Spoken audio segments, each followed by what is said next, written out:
The North African campaign of 1940-41 was defined by rapid movements across vast desert terrain, where the balance of logistics, supply lines, and mobility mattered as much as combat strength. The Siege of Tobruk in 1941 emerged as a critical episode within this theater, shaped by the larger dynamics of Axis and Allied strategy. To understand the confrontation, one must trace the chain of events beginning with Italy's decision to enter the war and extend its empire in North Africa. Italy declared war on Britain and France in June 1940, seeking to expand its colonial holdings in Libya and challenge British dominance in the Mediterranean. Benito Mussolini envisioned a swift victory that would allow Italian forces to capture Egypt and control the Suez Canal, a vital artery for Britain's imperial communications with India, Australia, and the Far East. The initial Italian offensive into Egypt, however, stalled after advancing only about 100 kilometers beyond the Libyan border. The Italian 10th Army, consisting of 9 divisions and approximately 15,000 men, fortified itself at Sidi Barrani, but lacked mobility, modern equipment, and effective leadership. Britain, though stretched thin by commitments in Europe and the Middle East, responded with Operation Compass in December 1940. The Western Desert Force, commanded by General Richard O'Connor, numbered about 3,000 troops, but was supported by effective coordination between armor, artillery, and the Royal Air Force. Over a series of weeks, British and Commonwealth forces routed the Italian 10th Army, capturing over 13,000 prisoners and large quantities of equipment. By February 1941, British forces had advanced deep into Libya, seizing Cyrenaica and capturing Benghazi. The once formidable Italian position collapsed rapidly, exposing Libya to further Allied advance. The British High Command now faced a dilemma. The conquest of Cyrenaica had been achieved with limited forces, and the immediate opportunity to press west toward Tripoli existed. However, other theaters demanded reinforcements. In early 1941, British leaders diverted experienced divisions and armor from North Africa to Greece, where German intervention was expected. This redeployment weakened the garrison left to hold Cyrenaica. The defense of the region was entrusted to the 9th Australian Division, supported by smaller British and Indian units. Germany, recognizing the collapse of its ally in North Africa, intervened with the creation of the Africa Corps. In February 1941, General Lieutenant Erwin Rommel arrived in Tripoli with the first elements of German reinforcements, including the 5th Light Division, later reorganized as the 21st Panzer Division. Though his mission was initially defensive, to stabilize the front and prevent further British advance, Rommel quickly seized the initiative. Using mobile tactics and exploiting British weakness, he launched an offensive in March and April of 1941 that recaptured much of Cyrenaica. The British forces, overextended and understrength, withdrew eastward. By early April, Rommel's advance had driven them back toward the Egyptian frontier, leaving only the port fortress of Tobruk in Allied hands. Situated on the Libyan coast, Tobruk's deep-water harbor and defensive perimeter of old Italian fortifications made it strategically vital. Control of Tobruk allowed the Allies to maintain a supply base close to the front and denied Rommel the use of the port for his own logistics. The garrison, primarily the 9th Australian Division, reinforced by British artillery and Indian troops, numbered about 25,000 men. They were commanded by Lieutenant General Leslie Morshead, whose instructions were clear. Tobruk was to be held at all costs. For the Axis, Tobruk became the immediate objective.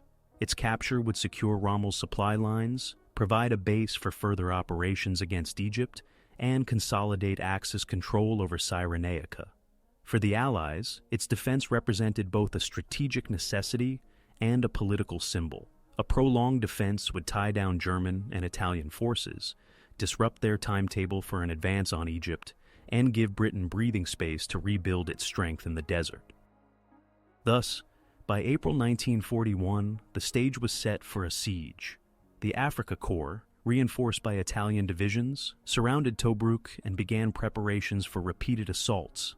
Inside the fortress, the garrison prepared for months of isolation, relying on naval convoys from Alexandria and occasional air supply. What followed was not a swift breakthrough, but a protracted confrontation, lasting from April to December 1941. in which both sides endured heavy losses and learned lessons about desert warfare that would shape the campaign for years to come. The siege formally began in April 1941, when Rommel's advance across Cyrenaica forced the remaining Allied forces into the Tobruk perimeter. The German commander had moved rapidly, exploiting gaps in the overstretched British defenses and using armored thrusts to outmaneuver slower enemy units. By early April, Axis forces reached the outskirts of Tobruk, encircling the garrison and cutting the coastal road to the east.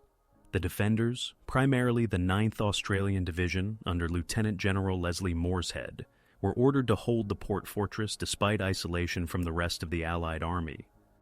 The initial days were marked by intense clashes as Rommel sought to capture Tobruk through a direct assault. On 10th of April, German armor attempted to breach the western defenses near the El Adam Road. The attackers, supported by artillery and Italian infantry, faced strong resistance from Australian troops entrenched in pre-war Italian fortifications. Concrete bunkers, minefields, and interlocking fields of fire created a formidable barrier. The defenders employed anti-tank guns to disable approaching panzers, while mobile infantry counterattacks plugged gaps in the line. These engagements demonstrated that Tobruk could not be taken quickly. Rommel's command structure combined elements of the German Afrika Korps and Italian divisions of the Dniex Corps. German units included the 5th Light Division and elements of the 15th Panzer Division, while the Italians contributed the Ariete Armored Division and Brescia and Pavia infantry divisions. Together, these forces numbered around 5,000 men by late April. The Allied garrison, though smaller at approximately 25,000, benefited from prepared defenses and the ability to receive limited resupply by sea from Alexandria. British Royal Navy destroyers and supply ships braved air and naval threats to deliver food, ammunition, and medical supplies, ensuring the fortress remained viable. The first major Axis assault took place between 13 and 14 April. German armor penetrated portions of the outer defenses, reaching as far as the Tobruk-Bardia road inside the perimeter. However, counterattacks by Australian infantry supported by British artillery repelled the incursion. Several dozen German tanks were destroyed or abandoned, forcing Rommel to reconsider his approach. The failure of this assault marked a significant moment. What had been expected to be a swift conquest became a drawn-out siege. For the defenders, the early phase was one of improvisation and endurance. Morshead instructed his troops to adopt an aggressive defensive posture, counterattacking whenever breaches occurred rather than remaining passive. This doctrine maintained pressure on the besieging forces and prevented them from consolidating gains. Morale within the garrison, though tested by constant bombardment and the knowledge of isolation, remained resilient. The Australians, supported by British artillery regiments and Indian supply units, established a routine of nightly patrols, fortification repairs, and counter-raids. The Axis adjusted by tightening the encirclement and launching systematic bombardments. German Stuka dive bombers targeted Tobruk's harbor, aiming to disrupt supply deliveries, while artillery units shelled defensive positions. Italian infantry carried out probing attacks, testing the strength of the perimeter. Yet, despite superior numbers and heavy firepower, the attackers found the defenses more resilient than anticipated. The desert terrain limited concealment, and assaults often had to cross open ground under concentrated defensive fire. In London and Cairo, the defense of Tobruk took on strategic significance. Winston Churchill viewed the fortress as a symbol of resistance that tied down Axis forces and delayed further advances into Egypt. The Middle East Command, under General Archibald Wavell, committed naval resources to maintaining supply runs, despite the risks from German air power based at Derna and Benghazi. The Royal Navy lost several ships during these missions, but the continued lifeline reinforced the garrison's endurance. By the end of April 1941, the outlines of the siege were set. Axis forces had encircled Tobruk, but repeated attempts to storm the defenses had failed. The garrison remained intact, supplied by sea and determined to resist. The opening phase revealed the strengths and weaknesses of both sides. Rommel's bold maneuvering had trapped a substantial Allied force, yet his resources were insufficient to deliver a decisive blow. The defenders, though cut off from the main Allied army, demonstrated that determined resistance in fortified positions could withstand armored assaults. The siege was no longer a matter of days, but of months, as both sides prepared for a prolonged struggle.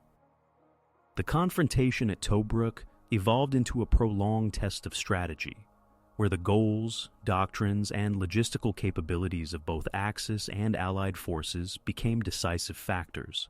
Each side entered the siege with objectives shaped not only by battlefield conditions, but also by broader political and strategic imperatives. For the Axis, the immediate goal was to eliminate Tobruk as a fortified Allied stronghold on the Libyan coast. The town's harbor represented a critical logistical asset.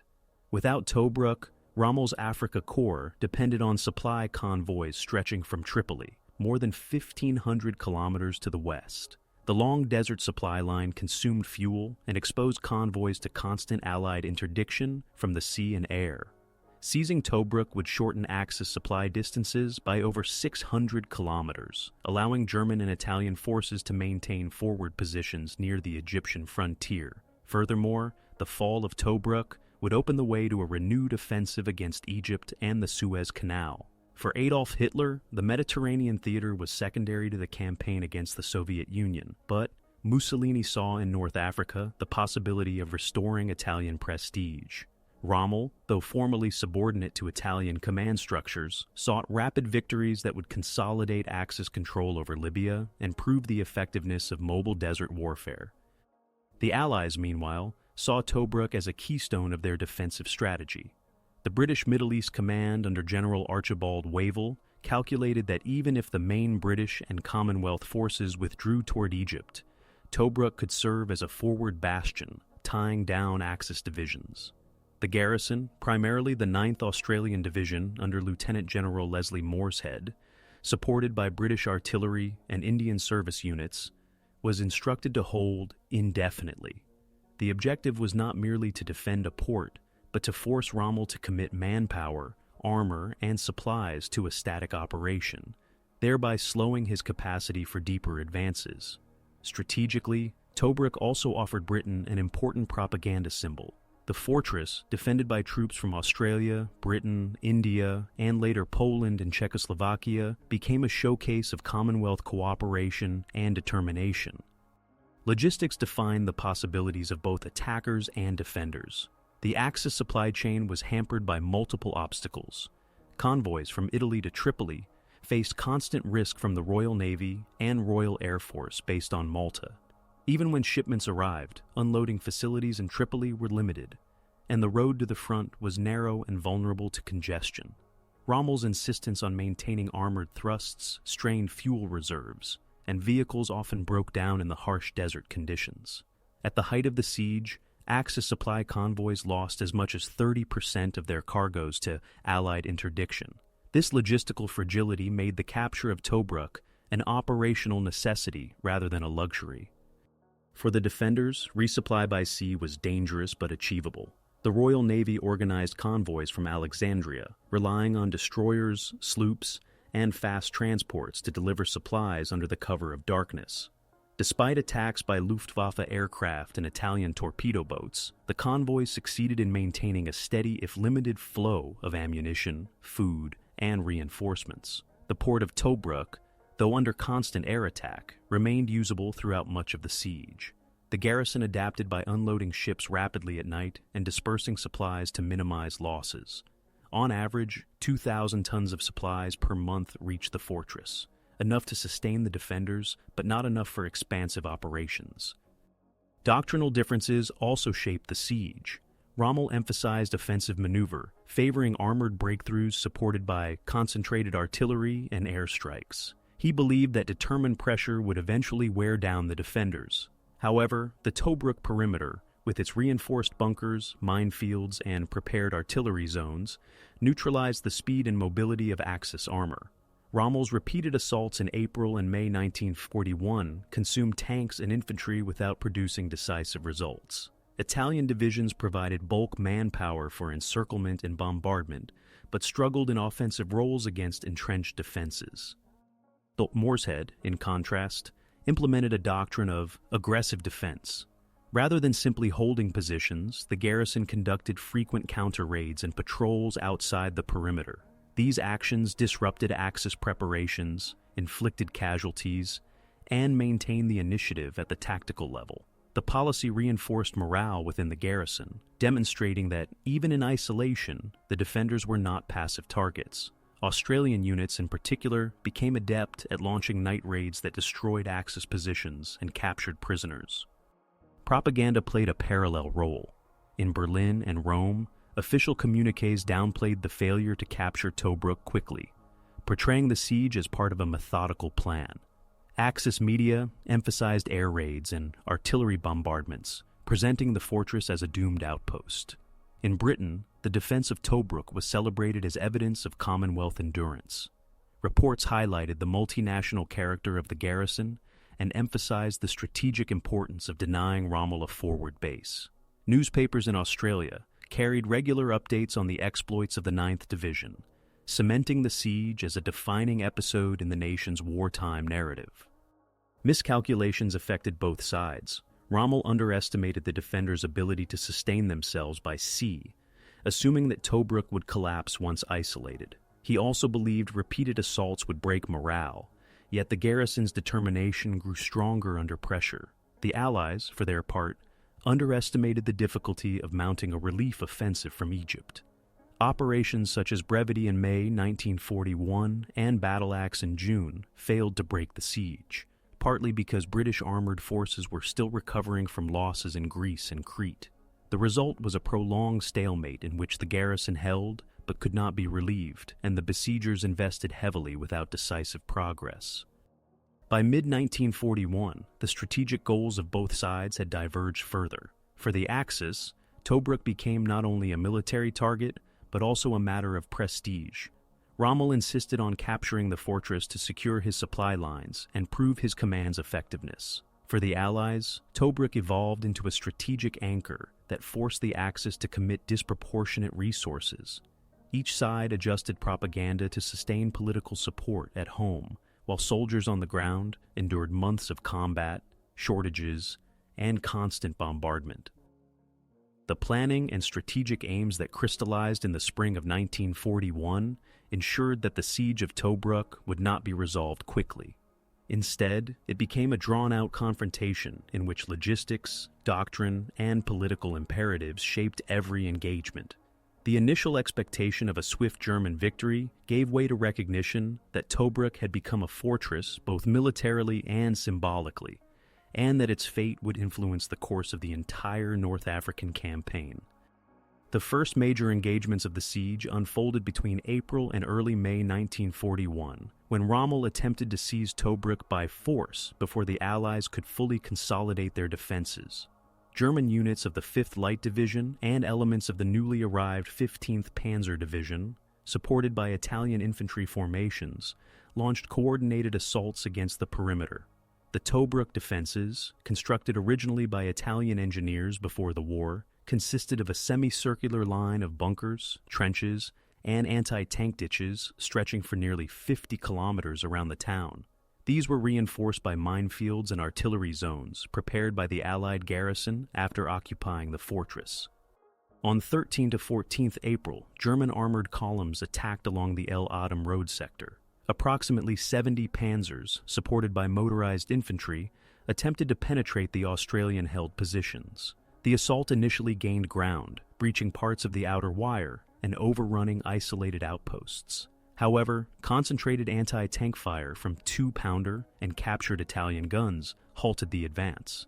Infantry counterattacks by the 9th Australian Division restored the line, destroying or disabling more than 30 German tanks. The attackers were forced to withdraw, leaving the battlefield strewn with wrecked vehicles. This engagement established that Tobruk's defenses could withstand determined armored thrusts. Further assaults followed in late April, when Axis forces shifted pressure to the southeastern sector. Italian divisions Brescia and Pavia, supported by German artillery, launched repeated infantry attacks. These were repelled with heavy casualties, as defenders used pre-sighted artillery and machine guns to cut down attackers advancing over open desert terrain. the failure of infantry waves highlighted the limitations of Italian formations when employed against well-prepared positions without sufficient armored support. Throughout these early weeks, the port of Tobruk came under constant bombardment from the air. Stuka dive bombers of Fliegerkorps X targeted the harbor, sinking several supply ships and damaging infrastructure. Despite these losses, the Royal Navy maintained regular night runs to deliver supplies. Destroyers and smaller vessels operated under cover of darkness to unload cargoes of ammunition, rations, and reinforcements. Although attacks by German and Italian aircraft inflicted losses, such as the sinking of HMS Waterhen and damage to other ships, the supply line endured, preventing Rommel's expectation of starvation within the fortress. Inside Tobruk, the garrison adapted to siege conditions. The defenders organized into sectors, each responsible for manning trenches, repairing fortifications, and launching local patrols. Morshead insisted that his troops conduct offensive patrols beyond the wire at night to disrupt Axis positions. These raids, often involving platoon or company-sized forces, destroyed enemy outposts, captured prisoners, and gathered intelligence. The aggressive defense imposed constant attrition on Axis units and forced them to maintain higher troop densities around the perimeter than they had anticipated. The morale of the defenders contrasted with the frustrations of the besiegers. For the Australians, the successful repulse of initial assaults reinforced confidence in their ability to hold the fortress. Reports from the front lines describe soldiers adapting to desert conditions, building dugouts, and developing routines for enduring artillery barrages. For Axis troops, repeated failures created a sense of stalemate. German armored units were reluctant to expend more tanks in costly frontal assaults, while Italian infantry bore the brunt of static trench fighting under difficult supply conditions. The wider civilian dimension of Tobruk also played a role. Although most of the town's pre-war inhabitants had fled or been evacuated, a small number of Libyan civilians remained, caught between fortified lines and subjected to bombardment. Their presence underscored the broader human cost of a siege that focused primarily on military objectives. Medical facilities within the fortress, staffed by British and Australian personnel, treated both Allied casualties and occasional civilians injured by shelling. By early May, the pattern of the siege was clear. Axis forces controlled the surrounding desert and maintained pressure with artillery and airstrikes, but their attempts at direct assault had failed. The Allied garrison, though isolated, maintained control of the harbor and received steady resupply from Alexandria. The first phase of engagements confirmed that Tobruk could not be captured by a swift armored breakthrough. Instead, the confrontation settled into a prolonged battle of endurance, where supply lines, attrition, and the ability to adapt to desert warfare would determine the eventual outcome. By May 1941, the siege of Tobruk entered a more protracted stage as both sides adjusted to the failure of initial breakthroughs. What began as a rapid offensive by Rommel had become a drawn-out confrontation marked by reinforcement cycles, attrition, and the growing strain of desert conditions. The garrison of roughly 25,000 men remained encircled, while Axis forces, estimated at around 5,000 with German and Italian divisions combined, maintained pressure from the surrounding desert. The crisis for the defenders lay in sustaining supplies under relentless attack. German and Italian artillery shelled the harbor daily, while Luftwaffe units carried out repeated bombing raids. Between April and June, more than 150 airstrikes targeted shipping and dock installations, reducing unloading capacity and sinking several freighters. Nevertheless, the Royal Navy persisted. Night convoys from Alexandria, often composed of destroyers or smaller craft, delivered ammunition, rations, and reinforcements under cover of darkness. Losses mounted. Several warships were sunk or damaged, but the supply route endured. Without this lifeline, Tobruk could not have held out. Axis forces also faced their own logistical crisis. Supplies had to be transported from Tripoli along a 1,500-kilometer route across desert terrain, consuming vast quantities of fuel and straining vehicles to breaking point. Convoys were vulnerable to British naval and air attacks launched from Malta. By mid-1941, Axis convoys were losing nearly a third of their cargoes before reaching Libya. This imbalance forced Rommel to rely on captured Allied equipment and to ration fuel and ammunition during operations around Tobruk. Italian divisions, already less mechanized than their German counterparts, struggled most acutely, often immobilized for lack of transport or fuel. Reinforcements altered the balance periodically. In May, British command in Cairo launched Operation Brevity, a limited offensive towards Sollum and Halfaya Pass intended to relieve pressure on Tobruk. The attack, involving British 7th Armored Division and elements of 4th Indian Division, briefly seized ground but lacked strength to maintain momentum. Axis counterattacks quickly restored positions, and Tobruk remained encircled. In June, Operation Battle Axe followed with greater force. 3 British armored brigades and infantry from 4th Indian Division advanced toward the frontier. Despite deploying more than 200 tanks, the British were repulsed by German 15th Panzer Division and anti-tank defenses, losing over 90 tanks in 3 days. Once again, Tobruk's garrison remained isolated. Inside the fortress, crisis management required constant adaptation. Shortages of water, fresh food, and medical supplies tested endurance. Rations often consisted of hard biscuits, tinned meat, and desalinated water. Heat, dust, and flies worsened living conditions, while shelling and bombing produced steady casualties. Medical staff operated under pressure, treating hundreds of wounded in makeshift facilities. Disease, particularly dysentery, added to the toll, yet morale remained surprisingly firm, reinforced by Mooreshead's insistence on active defense. Patrols and raids beyond the wire kept Axis troops under pressure and prevented a sense of passivity from spreading. For Axis commanders, the siege became a political and psychological burden. Italian leaders pressed Rommel to deliver victory, while German high command diverted attention to preparations for Operation Barbarossa. Rommel, with limited reinforcements, sought opportunities to wear down the garrison through bombardment and encirclement rather than further costly assaults. By July, he had shifted his focus toward reinforcing frontier positions against potential Allied relief operations, effectively settling into a war of attrition around Tobruk.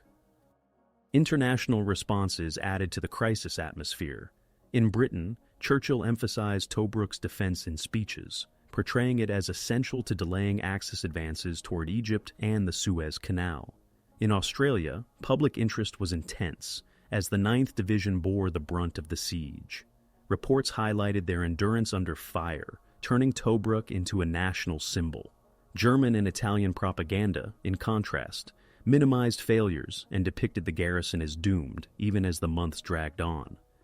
By late summer 1941, the siege had stabilized into a stalemate. Neither side could force a resolution, and both endured severe strain. The Allies relied on hazardous sea convoys to sustain the fortress, while the Axis struggled with overextended supply lines and the burden of maintaining constant pressure. Casualties on both sides mounted. By August, Allied losses inside Tobruk exceeded 3,000 killed or wounded, while Axis forces outside the perimeter recorded similar figures from raids, artillery, and attrition. The crisis phase underscored that Tobruk was no temporary episode, but a central feature of the North African campaign, shaping operational planning for the remainder of the year. By the middle of 1941, the siege of Tobruk reached its most intense period. Both sides committed greater resources to break the deadlock, and the scale of fighting around the fortress increased. For Rommel and the Axis command, the peak of the campaign meant renewed attempts to storm the defenses. For the Allied garrison and the commanders in Cairo, it meant enduring maximum pressure while preparing larger offensives to relieve the siege. The most notable concentration of Axis strength came in May and June, when Rommel reinforced his positions with the arrival of the 15th Panzer Division and additional Italian units, including the Ariete Armored Division. Altogether, Axis strength around Tobruk approached 80,000 men with nearly 200 operational tanks, though these numbers fluctuated due to losses and mechanical failures. The garrison, still about 25,000 strong, included the 9th Australian Division, British artillery regiments, Indian service troops, and elements of the British 18th Infantry Brigade. They were supported by over 150 artillery pieces, supplemented by captured Italian guns integrated into the defense. On 30th April, Rommel launched a large-scale assault to coincide with Axis operations along the Egyptian frontier. German and Italian infantry attacked in coordination with tanks and heavy artillery bombardments. The focus fell on the Ras El Madouar sector of the perimeter, defended by Australian battalions.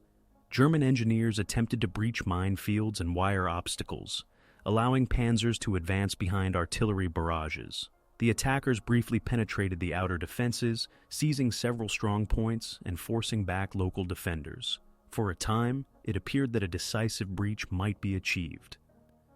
The defenders, however, counterattacked with speed and determination. Australian infantry, supported by British artillery and anti-tank units, launched a series of counter-thrusts that isolated and destroyed enemy penetrations. By the 4th of May, the perimeter was restored, and German losses included more than 30 tanks and several hundred men. The failed assault underscored the costliness of direct attacks against entrenched defenders. After this setback, Rommel largely abandoned attempts at frontal breakthrough, shifting instead to bombardment and attrition tactics. Throughout the summer, artillery duels and air raids intensified. The Luftwaffe flew hundreds of sorties against Tobruk's harbor, targeting Royal Navy supply ships and infrastructure.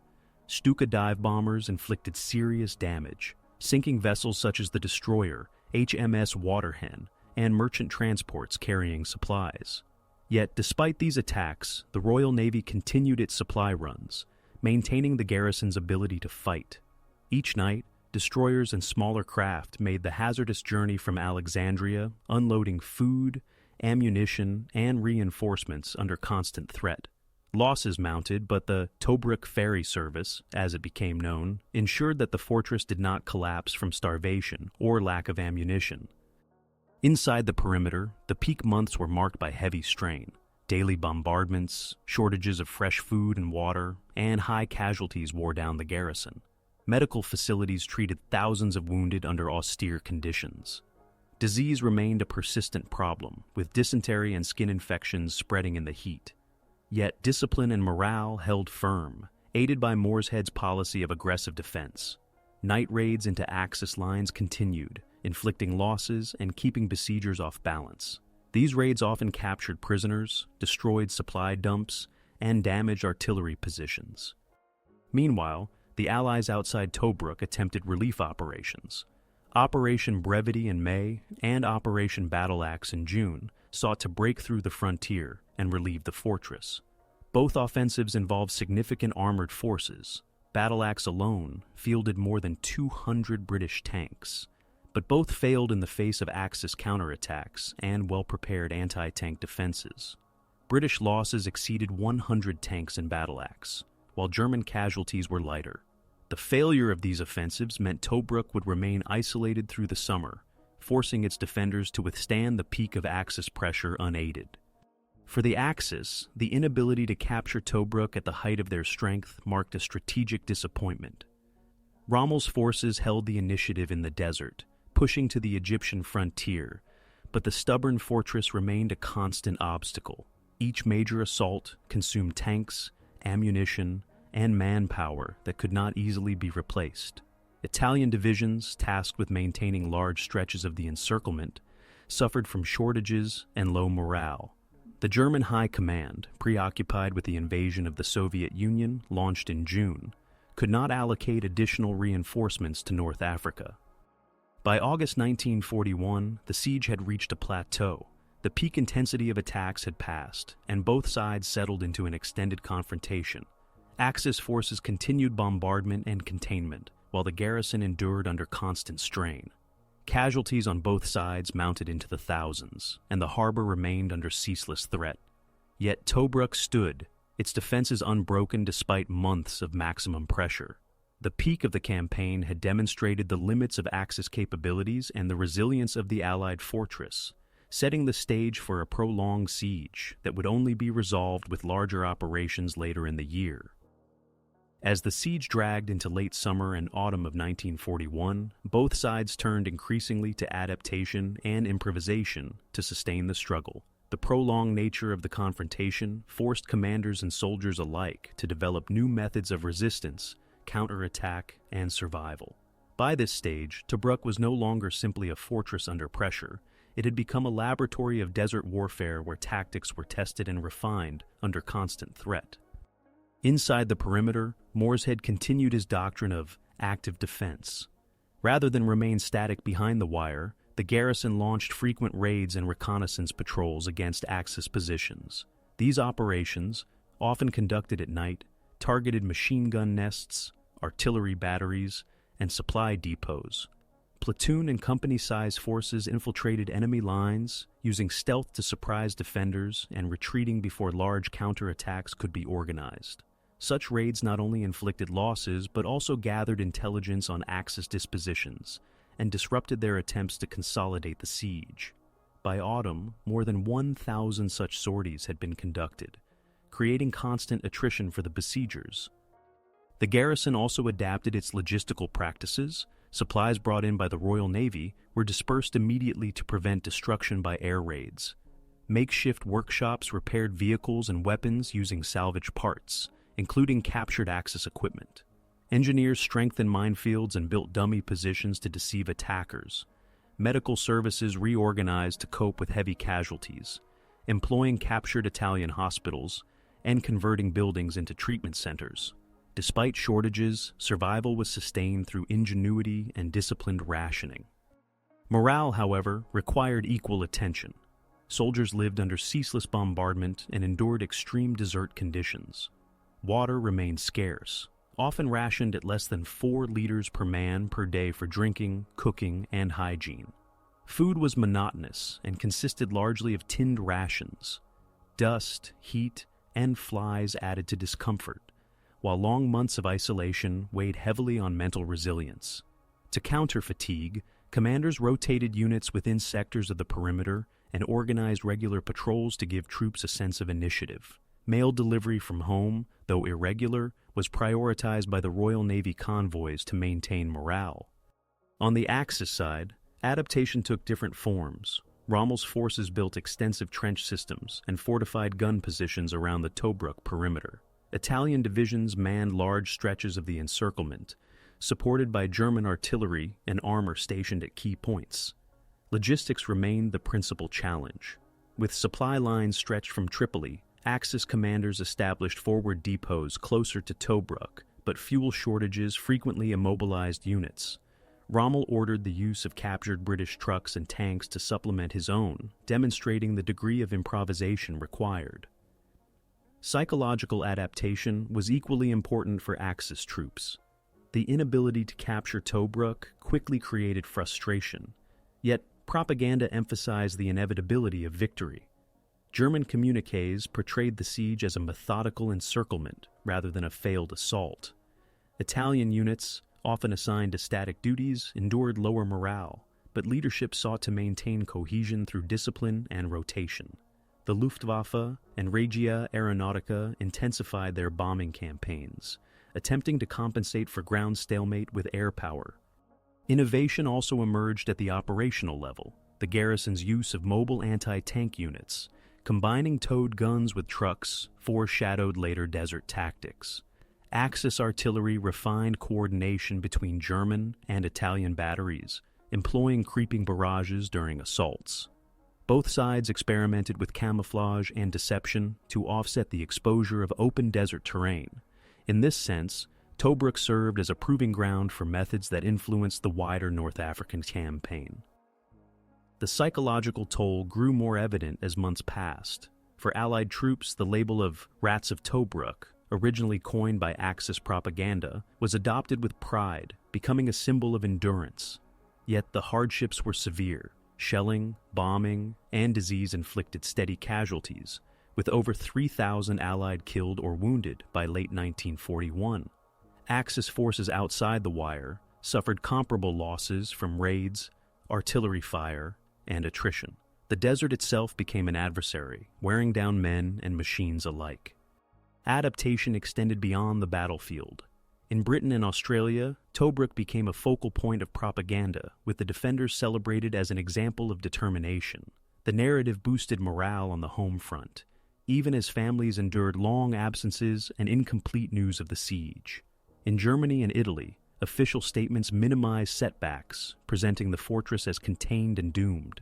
The contrasting portrayals reflected the political value of the siege, which by now had outgrown its purely military dimensions. By autumn 1941, resistance and adaptation had become defining features of Tobruk. Neither side achieved decisive progress, but both demonstrated resilience in the face of adversity.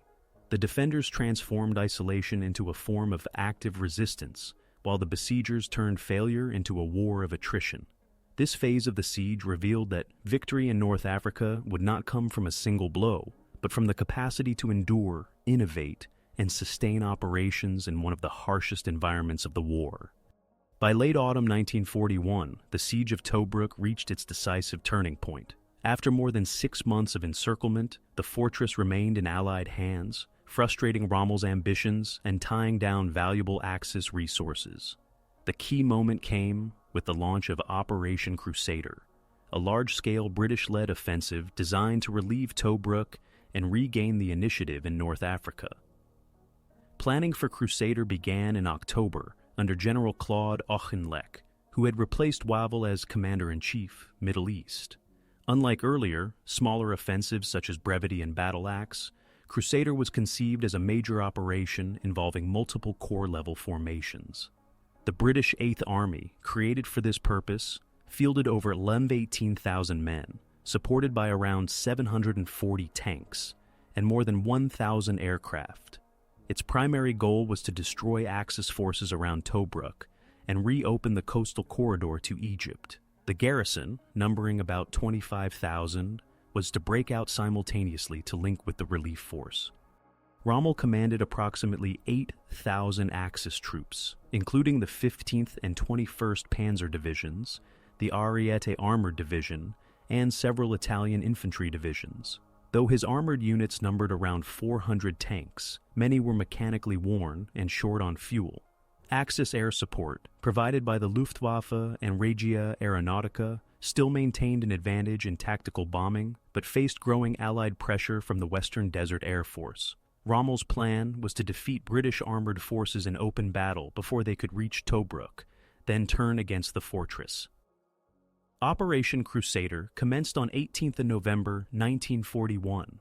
British armored brigades advanced across the desert toward the frontier, engaging German panzer divisions in a series of battles near Sidi Rezej, Bir el Gubi, and the Omars. Fighting was intense and fluid, with both sides suffering heavy tank losses.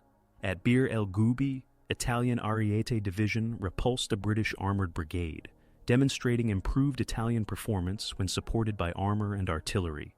At Sidi Rezeg, German panzers inflicted serious damage on British units, but were themselves worn down by continuous combat and shortages of fuel. Inside Tobruk, the garrison launched breakout operations to coincide with the external offensive. Between 21 and 23 November, Australian and British units attacked Axis positions to the south and east of the perimeter, capturing strong points and drawing Axis reserves away from the main battles. These operations inflicted casualties and demonstrated coordination with Auchinleck's wider plan. Although the breakouts did not immediately link with the 8th Army, they forced Rommel to divert armor to contain the garrison, reducing his strength in the open desert. The turning point came in late November, when Rommel attempted a bold maneuver. Believing he had crippled British armored forces, he ordered his panzers to strike toward the Egyptian frontier, aiming to cut off the 8th Army's supply lines. For several days, Axis units advanced deep into British rear areas, threatening supply depots at Sollum and Halfaya Pass. However, this move left Tobruk's besieging forces overstretched and vulnerable. The British, regrouping their armor, counterattacked, and inflicted mounting losses. By early December, German panzer divisions had suffered over 300 tank losses, while Italian divisions endured heavy casualties under sustained Allied pressure. On 4th of December, the 8th Army linked with Tobruk's garrison south of the fortress, breaking the siege after 242 days. Axis forces, unable to maintain their forward positions, began withdrawing westward toward Gazala and eventually to El Aghila. The withdrawal was not a rout, but a controlled retreat, with rearguard actions delaying Allied pursuit. Nevertheless, Rommel conceded the loss of Cyrenaica, and Tobruk was firmly restored to Allied control. The lifting of the siege marked a decisive shift in the North African campaign. Tobruk had withstood repeated assaults and months of isolation, proving that a determined garrison with naval support could resist armored encirclement. For the Allies, it was the first major victory against German ground forces since the beginning of the war, boosting morale in Britain and the Commonwealth. For the Axis, it was a setback that highlighted the limitations of supply and the risks of extended operations in the desert. The turning point at Tobruk was not achieved by a single battle, but through the cumulative effect of endurance, adaptation, and coordinated offensives. The fortress, once expected by Rommel to fall within weeks, had instead become the pivot around which the North African campaign turned in 1941. The lifting of the siege demonstrated that the Axis could be resisted and set the stage for a longer contest across the deserts of Libya and Egypt. The immediate aftermath of the siege revealed the scale of its consequences for both sides. For the Allied forces, the relief of Tobruk in December 1941 represented not only a military success, but also a significant logistical and psychological achievement. After 242 days under encirclement, the fortress had endured continuous bombardment, air raids, and shortages, yet remained operational. The garrison's survival allowed the port to resume its role as a forward supply base for subsequent operations in Cyrenaica. Allied casualties during the siege numbered approximately 3,000 killed and over 7,000 wounded, while Axis losses in their repeated assaults and containment operations were estimated at more than 1,000 killed, wounded, or captured. Politically, the defense and relief of Tobruk resonated widely. In Britain, Winston Churchill cited it as proof that the Commonwealth could stand against Axis forces on land. The Australian 9th Division, having played the central role in holding the perimeter, returned home in early 1942 to public acclaim, reinforcing the sense of Australia's independent contribution to the global conflict. For smaller nations, including Poland and Czechoslovakia, whose units later joined the garrison, Tobruk became a symbol of their continued participation despite exile. This international dimension added to the fortress's symbolic weight as more than a purely British outpost. For the Axis, the loss of Tobruk undermined the aura of invincibility that had surrounded Rommel since his arrival in North Africa. While his counteroffensives had driven British forces back to the Egyptian frontier earlier in 1941, his inability to capture the fortress demonstrated the limits of German operational reach when supply lines were stretched. The withdrawal westward to El Agheila represented a strategic setback, reversing months of gains. Italian divisions, which had borne the brunt of static encirclement duties, emerged depleted and demoralized. German armored units, though still formidable, had lost hundreds of tanks in Operation Crusader and were in urgent need of repair and resupply. The humanitarian situation also reflected the cost of the siege. Inside Tobruk, medical facilities were strained by months of bombardment and shortages of equipment. Hundreds of wounded soldiers had to be evacuated by sea under dangerous conditions. Civilians who remained in the area, mainly Libyans caught between lines, suffered from shelling and lack of resources. Outside the fortress, Axis field hospitals treated thousands of casualties, with Italian medical services in particular overwhelmed by the volume of wounded. Disease and exhaustion were common on both sides, underscoring the brutal environmental as well as military conditions of desert warfare. The lifting of the siege also reshaped the balance of power in the wider theater. With Tobruk secure, the British Eighth Army could stage operations deeper into Libya. By January 1942, Allied units advanced as far as El Agheila, regaining much of the territory lost earlier in the year. This advance, however, soon slowed, as Allied logistics struggled with the same challenges that had hampered the Axis: long supply lines, vehicle wear, and limited transport capacity across the desert. Tobruk's harbor alleviated some of these problems, but could not eliminate them entirely. For German and Italian high command, the defeat forced reconsideration of strategy.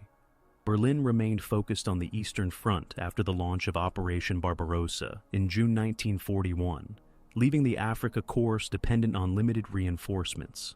Mussolini, eager to restore Italian prestige, pressed for continued offensives, but the Axis position in North Africa had weakened. In early 1942, reinforcements gradually arrived, setting the stage for Rommel's counteroffensive in January. But the failure to capture Tobruk lingered as a reminder of what had been lost. The withdrawal from Tobruk and Cyrenaica was conducted in relatively orderly fashion, demonstrating Rommel's skill in defensive maneuver. Rearguard actions slowed the Allied pursuit, preventing encirclement of retreating divisions. Yet the loss of equipment, prisoners, and prestige could not be concealed. German propaganda emphasized the skillful retreat, while Italian communiques downplayed the importance of Tobruk. Allied propaganda, in contrast, highlighted the endurance of the garrison and the eventual victory, portraying it as a turning point after months of setbacks in Europe and the Mediterranean. In summary, the immediate consequences of Tobruk's relief included the re-establishment of a forward Allied base, the attrition of Axis divisions, and a symbolic boost for the Allied cause. The human cost on both sides was significant, and the broader strategic balance in North Africa remained fluid. The siege had ended, but the Desert Campaign continued, with both sides preparing for further battles that would once again shift the front lines across Cyrenaica and toward Egypt. The long-term legacy of the siege of Tobruk extended far beyond the Libyan desert and shaped both the conduct of the North African campaign and the wider course of the Second World War. Militarily, the 242-day defense demonstrated the strategic value of fortified positions when supported by sea supply, even in the age of mechanized warfare. It forced Axis commanders to divert and sustain large formations around a single point, consuming men, fuel, and equipment that could have been used elsewhere. For the Allies, the success established a precedent for integrating aggressive defensive tactics with coordinated relief operations, a model that would influence later desert engagements at El Alamein and beyond. Politically, Tobruk became a symbol of Commonwealth solidarity. The 9th Australian Division's role was especially celebrated, both in Australia and in Britain, as evidence of the global reach of Allied cooperation. The term Rats of Tobruk, initially used in German propaganda to belittle the defenders, was embraced by the Australians as a badge of honor. This contributed to national identity and strengthened Australia's perception of itself as a distinct force within the Allied coalition. The participation of British, Indian, Polish, and Czechoslovak units further highlighted the multinational character of the defense, reinforcing the sense that the struggle in North Africa was a global one. For Germany and Italy, the failure to capture Tobruk revealed structural weaknesses in Axis strategy. Rommel's bold tactics earned him recognition, but they also exposed the fragility of operations conducted at the edge of supply capabilities. The inability to secure Tobruk meant that Axis supply lines continued to depend on the long haul from Tripoli, vulnerable to interdiction by the Royal Navy and RAF. This logistical constraint limited the scale of Axis offensives into Egypt and contributed to the eventual reverses at El Alamein in 1942. Within the German High Command, the North African theater remained secondary to the Eastern Front, and Tobruk's resistance illustrated the risks of dividing resources. In legal and diplomatic terms, the siege underscored the importance of Mediterranean control. British ability to sustain Tobruk, despite constant naval and air attacks, owed much to Malta, which served as a base for strikes against Axis convoys. The interconnectedness of these campaigns highlighted the Mediterranean as a system. The defense of Tobruk could not be separated from the struggle for Malta, the Suez Canal, and the wider Middle East. Diplomatic support from Commonwealth nations and governments in exile emphasized how a single fortress could influence perceptions of the war's progress across multiple continents. The human legacy was equally significant. Casualties on both sides reflected the intensity of prolonged siege warfare in harsh conditions. More than 3,000 Allied defenders were killed and thousands more wounded, while Axis forces suffered comparable or higher totals through failed assaults, artillery duels, and attrition. The psychological endurance of troops living under bombardment, scarcity of water, and exposure to extreme desert conditions became emblematic of the wider experience of the North African campaign. The narrative of survival and adaptation at Tobruk entered wartime memory as a story of resilience rather than destruction. In historiography, the siege has been subject to debate. Some accounts emphasize the symbolic dimension, portraying Tobruk as the first clear check on Axis expansion after a series of early war defeats. Others stress the material limitations of Rommel's command, suggesting that the fortress could not have been taken without reinforcements that were never forthcoming. Comparative studies highlight the siege as an example of how relatively modest forces, 25,000 defenders against nearly double that number of besiegers, could alter strategic calculations through geography, logistics, and determination. The commemoration of Tobruk has varied across nations. In Australia, annual remembrance of the Rats of Tobruk became part of national military tradition, alongside Gallipoli and Kokoda. In Britain, Tobruk was recalled as one of the first victories against German ground forces, boosting morale in 1941 at a time of uncertainty in Europe and the Atlantic. In Germany and Italy, the siege was remembered less prominently, often overshadowed by later defeats in North Africa. Yet, within military studies, it remains a case study in the challenges of conducting sieges in modern mechanized warfare. Ultimately, the significance of Tobruk lay not in territorial gains, since the town would change hands again in 1942, but in the demonstration of endurance and the shaping of strategic momentum. The failed Axis effort to take the fortress tied down forces, weakened morale, and exposed vulnerabilities in desert operations. For the Allies, the successful defense proved that Axis advances could be halted, providing a foundation for the eventual victories that followed. The Siege of Tobruk thus stands in history not as an isolated episode, but as a pivotal moment in the long struggle for control of North Africa and the Mediterranean. Its influence measured in law, logistics, morale, and memory alike.